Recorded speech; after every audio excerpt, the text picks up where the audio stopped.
Il y a donc les jouets en matière plastique, il y a aussi les jouets en bois, les jouets textiles, il y a des jouets pour les enfants destinés aux moins de 3 ans, donc avec des réglementations plus contraignantes, notamment liées au fait que les enfants ont un contact, qui ont l'habitude de mettre à la bouche, on va dire, de façon beaucoup plus fréquente que des enfants qui ont 3 ans et 1 jour. Donc ça nous pose toujours des questions sur le fait de pouvoir travailler dans la globalité, mais en même temps, vu la quantité d'informations, vu la quantité de substances, vu la quantité de jouets, vu que c'est une véritable choucroute, on s'est décidé d'aborder le problème sous un angle. Donc ça peut être effectivement un petit peu frustrant, mais on s'est dit qu'il fallait quand même essayer d'aborder le problème sous l'aspect de l'exposition de la population la plus sensible, qui sont donc les enfants de moins de 3 ans, exposés aux jouets en matière plastique. Alors, matière plastique, puisque c'est la majorité, on va dire, des jouets que les enfants utilisent pendant cette période. Donc, dans ce travail que nous menons, il y a les jouets en matière plastique, il y a aussi les articles de puériculture. Donc, on ne va pas en parler aujourd'hui, mais c'est aussi un domaine que nous souhaitons couvrir. Donc, le travail de l'agence va être de procéder à une évaluation des risques, c'est-à-dire de pouvoir identifier par un travail d'étude de filière quels sont les jouets en matière plastique que l'on retrouve dans quel secteur, quels sont les types de substances qu'on retrouve dans tel jouet, quelle est la réglementation qui s'applique à ce type de substances dans les jouets, quelles sont les substances qu'on retrouve et quelles sont les données sur leur toxicité, quelle est la carte d'identité de ces substances, et d'essayer d'avoir aussi des données d'exposition, de savoir si par exemple des substances peuvent migrer réellement à partir de ces jouets si l'enfant les porte à la bouche. Il existe des données qui sont confidentielles et d'autres qui, en tout cas, pour les agences qui font un travail d'évaluation des risques, devraient au moins être accessibles. Alors moi, la question que je voulais vous poser, c'est est-ce qu'il vous est facile de travailler avec le secteur du jouet? Est-ce que ça se passe de manière plutôt fluide? Est-ce qu'il y a des obstacles? Comment vous faites pour les surmonter? Et finalement, est-ce qu'à la fin, vous arrivez à avoir les données nécessaires pour mener à bien votre travail? C'est un peu la question. Alors, dans le cadre de l'activité de l'agence, nous procédons surtout par audition, c'est-à-dire que nous rencontrons soit les fédérations, soit les industriels, selon les thématiques que l'on aborde. Donc, pour le cadre des jouets, nous avons auditionné les fédérations qui traitent du jouet. Donc, c'est un moment d'échange un peu particulier, parce qu'on peut se dire un peu tout ce qu'on veut. Après, il y a un compte-rendu retranscrit, il y a des choses qui peut-être ne seront pas indiquées puisque ça relève du domaine confidentiel, mais ça, on peut le comprendre.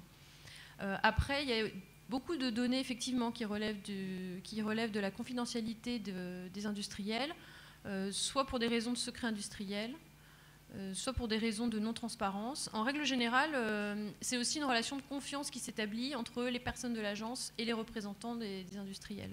Dans certains cas, ça se passe très bien et on arrive à avoir des données. On arrive en bonne intelligence à se mettre d'accord sur ce qui peut être publié, ce qui peut être utilisé par l'agence pour notre expertise et ce qui clairement est dit mais ne pourra pas être utilisé ni repris par la suite. Donc, dans le cadre des jouets, il y a déjà pas mal d'informations qui sont transmises par la FJP, la Fédération du jouet et de la puériculture.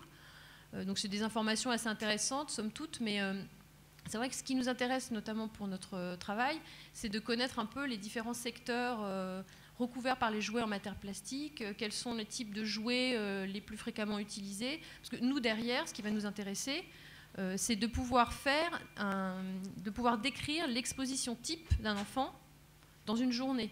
Donc si par exemple on cible un jouet dont on sait qu'il est très peu vendu, très peu utilisé, très peu représentatif de ce que la majorité des enfants mettent dans la bouche toute la journée, on va faire un travail qui va être marginal. Ça va finalement peut-être pas assez bien caractériser l'exposition la plus pertinente. Qu'est-ce que l'affichage environnemental et quel est le rôle de l'ADEME dans ce cadre-là? Et finalement, est-ce qu'on peut considérer que cet affichage peut être un premier pas vers l'éco-conception, peut-être? Et comment ça se construit, voilà, est-ce qu'il existe des obstacles, quel en est l'objectif final, voilà, vous allez nous dire un peu tout ça. Donc, merci beaucoup, bonjour à tous. Pour me présenter, donc, je suis Émilie Machefaux, je travaille au sein du service éco-conception et consommation durable de l'ADEME. Et donc notre service est en charge du dispositif d'affichage environnemental. Donc, comme ça a été présenté par Patricia Blanc ce matin, ce dispositif vise à fournir une information multicritère de l'impact environnemental des produits de grande consommation sur l'ensemble du cycle de vie. Alors, il y a plusieurs objectifs à cet affichage environnemental. Donc, d'une part, informer les consommateurs sur les impacts environnementaux des produits de consommation. D'autre part, leur permettre de faire un choix sur la base de ces indicateurs d'impact potentiel. Et enfin, inciter la chaîne de l'offre à s'améliorer, notamment en mettant en place des démarches d'éco-conception. Alors, le rôle de l'ADEME, il y en a plusieurs. D'une part, ça a été, dans un premier temps, en 2008, de mettre en place une gouvernance avec l'AFNOR, une gouvernance effective pour le développement des différentes règles méthodologiques. D'autre part, ça a été de mettre en place des groupes sectoriels et donc d'assurer l'animation et la co-animation de ces GT sectoriels pour assurer une certaine cohérence dans le développement des règles méthodologiques. Par ailleurs, l'ADEME met à disposition, enfin, est en train de travailler sur la mise à disposition d'une base de données d'inventaire de cycle de vie pour permettre le calcul de l'affichage environnemental. Et enfin, l'ADEME également suit tous les développements méthodologiques qui peuvent avoir lieu au niveau international et communautaire pour pouvoir porter les travaux français dans ces instances et s'assurer de la bonne cohérence entre les différentes méthodologies. Pour venir au secteur du jouet plus spécifiquement, donc aujourd'hui, depuis 2008, en fait, la plateforme ADEME-AFNOR a validé 21 référentiels sectoriels qui vont couvrir des catégories de produits qui sont assez larges. Hein. Ça va des produits alimentaires en passant par le textile, les lessives, les couches, voilà. Et puis, dans le secteur du jouet, eh bien, depuis 2010, il y a un groupe de travail qui a été mis en place, donc, qui est animé par la Fédération du jouet et de la puériculture, avec une co-animation de l'ADEME. Et donc, on travaille à la définition de règles méthodologiques sur différents jouets. Donc, aujourd'hui, le champ d'application qu'on a choisi, c'est les jouets en plastique, les jouets en bois et les jouets en caoutchouc. Donc ce projet, ce groupe de travail prend le temps de mûrir, de bien appréhender des nouvelles notions qui sont les notions d'analyse de cycle de vie. Et pour mieux réfléchir et pour mieux élaborer les règles sectorielles, en fait, l'AFJP avec l'ADEME, on a décidé de réaliser au cours de l'année 2011 donc un projet pilote. Donc un projet pilote, c'est quoi? C'est réaliser donc une analyse de cycle de vie sur des produits ciblés. Donc là, ça allait de petits jouets en plastique souple à des portiques en bois ou en métal, et d'identifier les phases du cycle de vie qui sont les plus impactantes et également les impacts environnementaux les plus pertinents pour la catégorie de produits. Donc l'objectif de ce projet pilote, c'était vraiment de pouvoir identifier d'une part l'unité fonctionnelle, donc l'unité de travail, caractériser la fonction du jouet, et ensuite identifier les indicateurs d'impact environnementaux qui sont les plus pertinents pour les jouets sélectionnés pour cette catégorie de produits-là. Donc on en est encore à discuter sur les règles méthodologiques, sur les indicateurs d'impact qui devront être retenus. Sur l'éco-conception, il y a effectivement aujourd'hui des définitions dans des normes qui existent. Donc il y a des normes internationales qui ont donné les définitions, j'allais dire, dans le marbre quasiment du métier. Donc c'est une activité intégrée à la conception qui permet effectivement de réduire les impacts environnementaux sans toucher à la fonction des produits, ou du moins en l'améliorant même si possible. Parce que là, du coup, on aurait des produits mieux conçus, avec des qualités fonctionnelles supérieures, peut-être également des durées de vie supérieures qui réduiraient leurs impacts. Alors comment ils réduisent leurs impacts? Parce que c'est effectivement ça tout de suite la question qu'on se pose. Comment on peut réduire les impacts dans une activité de conception? Il y a des bons principes que vous avez déjà cités dans tout ce qui a été évoqué ce matin, notamment sur la question des substances. Effectivement, c'est un point essentiel, surtout dans le secteur dans lequel on est. Je pense qu'avant de parler de multicritères, de multi-étapes, voilà, on va commencer évidemment à détoxifier les jouets, ce qui me semble être un principe numéro 1 par rapport à l'exposition que vous avez maintes fois évoquée. Donc voilà, détoxifier les jouets, effectivement, c'est un enjeu déjà qui renvoie aussi à la substitution des substances. C'est-à-dire, en fait, si on détoxifie, est-ce que derrière, on est certain que la substance nouvelle n'a pas d'impact? Donc ça renvoie énormément à la question scientifique des tests qui ont été réalisés et à l'innocuité avérée des substituts. Et effectivement, là, on ouvre un champ qui est assez important de connaissances scientifiques à intégrer dans cette approche.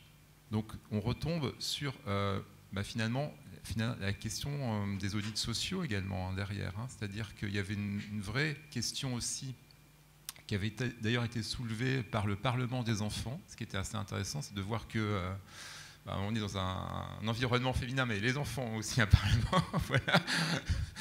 Et dans ce cadre-là, eux-mêmes avaient souhaité qu'il y ait une loi sur la conception et la vente des objets scolaires qui intègre les questions de qualité sociale des produits.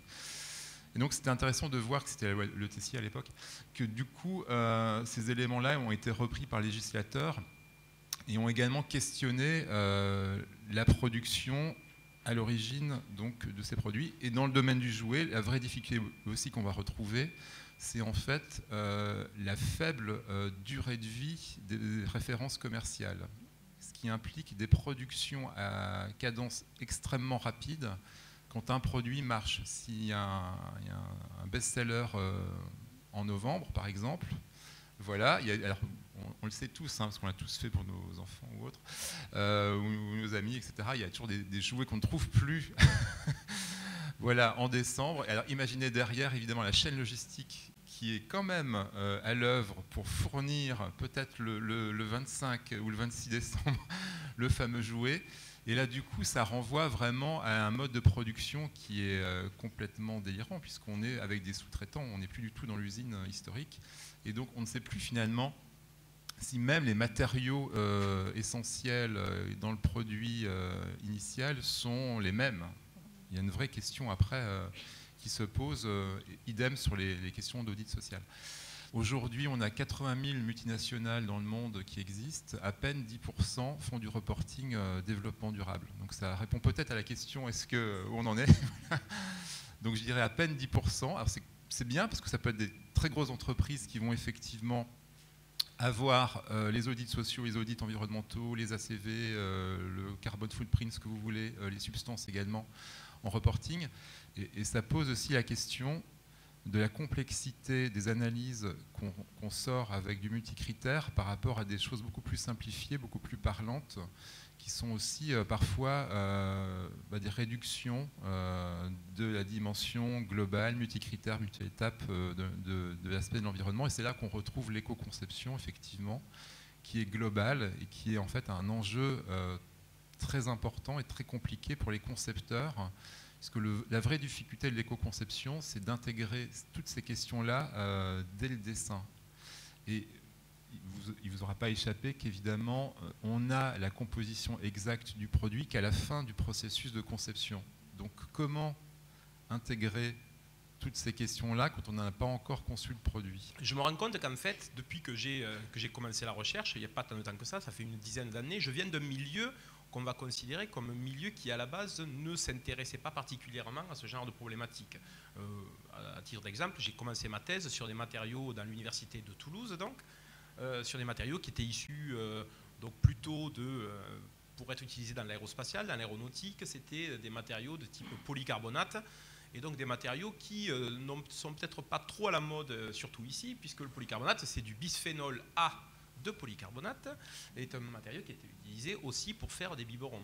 Mais après, c'est un matériau polymère qui avait été mis en place parce qu'il a des propriétés de résistance au choc, des propriétés optiques qui sont des propriétés merveilleuses. Après, de là à l'utiliser dans une autre application telle que les biberons, bon, forcément, c'était peut-être étendre un peu loin son champ d'application.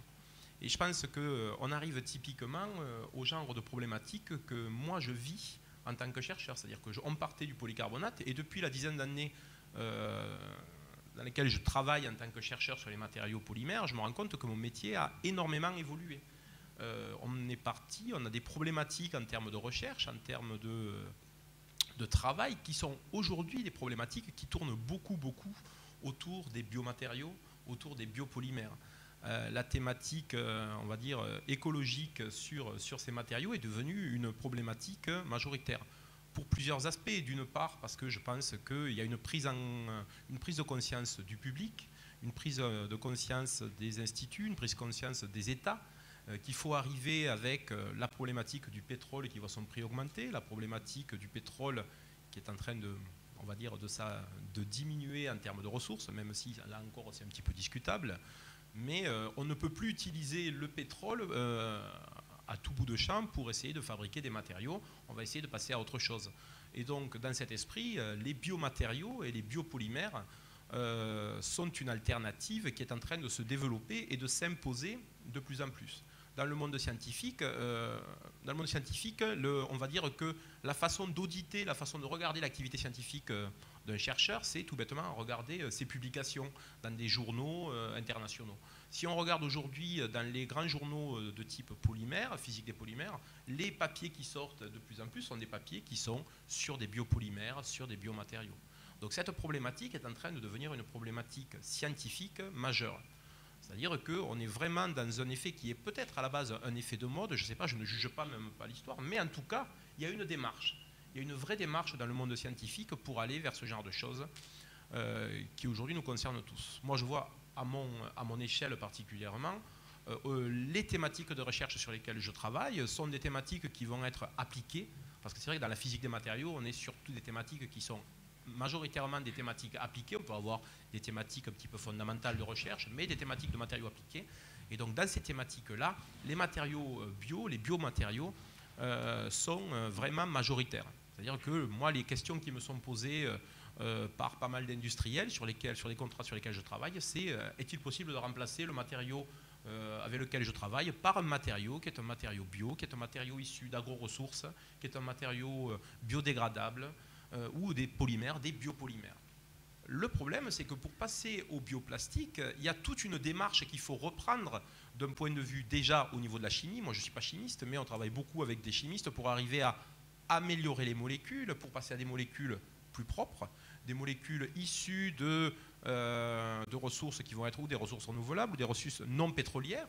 Donc, arriver à refaire toute cette démarche qui est la fabrication de polymères ou de matières plastiques à partir de ressources renouvelables, de faire derrière des matériaux qui sont des macromolécules, des molécules très longues, très propres. Et après, derrière, il y a l'étape supplémentaire qui va être l'applicatif. Et l'applicatif, ça c'est plus mon domaine, c'est-à-dire quelles vont être les propriétés de ces polymères, les propriétés de ces matériaux. Et là, tout est à faire, tout est à refaire, on va dire. Aujourd'hui, le matériau plastique, le bioplastique numéro 1, on va dire que c'est le polylactique acide qui est fait à partir majoritairement soit de maïs, il nous faut des longues molécules qui seront des molécules plutôt liées à l'amidon, et donc on va plutôt utiliser des molécules qui vont être issues du maïs. La problématique numéro 1, c'est que pendant longtemps, le maïs qui était utilisé, c'était du maïs qui était OGM, essentiellement venu des États-Unis. Donc, on passe sur un matériau bio, on passe sur un matériau qui est compostable, mais on a un matériau qui va être issu d'une ressource qui, notamment en France, n'est pas acceptée. Il faut savoir que bien souvent, un matériau, une molécule plastique, n'est pas foncièrement une molécule mauvaise en tant que telle. Par contre, lorsqu'on va vouloir la mettre en forme, lorsqu'on va vouloir arriver à faire des formes, à faire des appareils, on va devoir rajouter à l'intérieur de ces polymères des adjuvants, des additifs. On parlait des plastifiants tout à l'heure. Et que là, on ouvre la boîte de Pandore. C'est-à-dire que le PLA est un matériau qui, intrinsèquement, est certainement un très bon polymère, une chaîne très bonne, mais il a certains désavantages. Par exemple, il est assez fragile. Donc, dès que vous allez vouloir l'utiliser pour faire de l'emballage, pour faire du jouet, il va s'avérer cassant. Et donc, c'est un matériau qui va être inutilisable. Si vous voulez l'utiliser, il va falloir le rendre moins cassant. Pour ça, vous allez rajouter des additifs, des plastifiants. Ces additifs, ces plastifiants, malgré toute la meilleure volonté du monde, il va être compliqué d'arriver à trouver un additif, un plastifiant, qui ne sera pas mauvais pour la santé. Même si on est sur un bioadditif, arrivé un moment, la nature n'est pas foncièrement synonyme de bonne santé pour tout le monde. On sait très bien que même dans tout matériau naturel, il peut y avoir des choses extrêmement mauvaises. Donc la façon dont on approche ça aujourd'hui à l'ENSI, c'est d'abord d'enseigner aux étudiants la définition même de l'éco-conception, de façon à ce qu'on parte d'un socle commun. Ensuite, très vite, on essaye de développer leur regard critique en faisant une analyse des labels, par exemple. Donc là, tout de suite, ils vont se rendre compte que beaucoup de réflexes dans l'éco-conception aujourd'hui, en tout cas au niveau de la création, reposent sur beaucoup d'idées reçues. Ensuite, on va inviter différentes personnes qui vont expliquer un petit peu tout l'environnement de l'éco-conception, les filières de recyclage et tout, en gros, l'écosystème de l'éco-conception aujourd'hui. Ensuite, on invite des industriels pour venir parler soit de l'aspect normatif de l'éco-conception, de la façon dont il applique, soit, dans certaines entreprises aussi, de l'aspect créatif. Ensuite, on amène des designers qui se positionnent comme étant des designers ou des éco-designers. Donc là, c'est de réinterroger tout cet univers de contraintes et de voir comment est-ce qu'on peut en faire un processus créatif. L'idée vraiment dans tout cet enseignement, aujourd'hui, c'est pas d'en faire des spécialistes.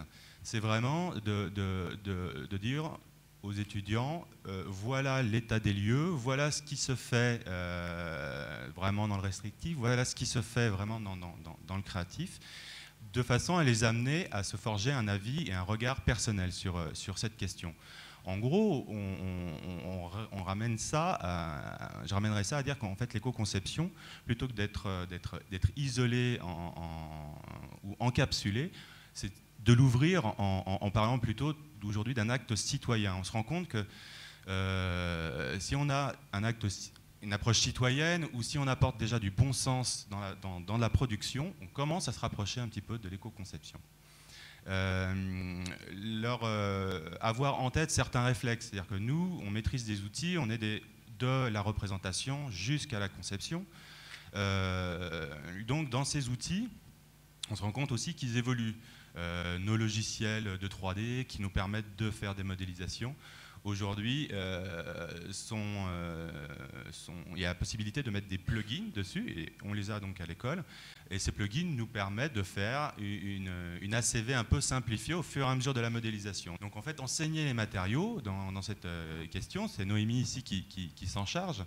Et c'est vraiment une refonte complète. C'est une vraie question, c'est-à-dire comment enseigner les matériaux. Alors peut-être c'est de partir de la matière première, la silice, et de se dire que la silice, ça peut devenir du verre, mais ça peut devenir aussi des choses beaucoup plus polluantes, et de parler de sa mise en forme. Donc voilà un petit peu la façon dont aujourd'hui nous on s'adresse aux étudiants sur cette question. C'est vraiment d'en faire pour eux un outil qu'ils vont utiliser, des contraintes, des réflexes qu'ils vont utiliser au même titre que les autres pour produire des projets et des produits.